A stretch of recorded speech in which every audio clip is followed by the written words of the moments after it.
આપણામાં ખેતીના હતા 3 પ્રકાર કીધા છે.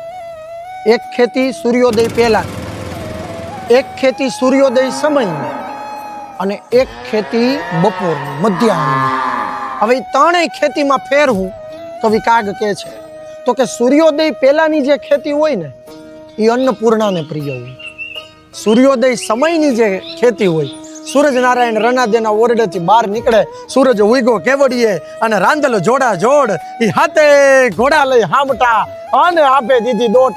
ઈ સૂરજ નારાયણ આમ બહાર નીકળે તેજપુંજના પડદાનો પૃથ્વીની માલિપા ઘા કરે અને 200 કોષ ધરતી છે તેથી હોના વર્ણી બની જાય અને આંતરિયાળ જાડેજા ક્ષત્રિયો તેથી બહાર નીકળીને સૂર્ય નારાયણને અર્ઘ આપે. ઈ સમયે જે ખેતી થાય ઈશ્વરને પ્રિય હોય. અને એથી આગળ કીધું મધ્યાહન, બપોરની ખેતી. હવે એ બપોરની ખેતી છે ને એ દારિદ્રતાની દેવીને પ્રિય હોય એટલે એ શું આપે? ગરીબાને આપે. એટલે કિંમત હંમેશા ટાણાની હોય. એ ખેતી ખેતરની હોય તોય ભલે, જ્ઞાનની હોય તો પણ ભલે, અને કર્મરૂપી ખેતી હોય તોય ભલે.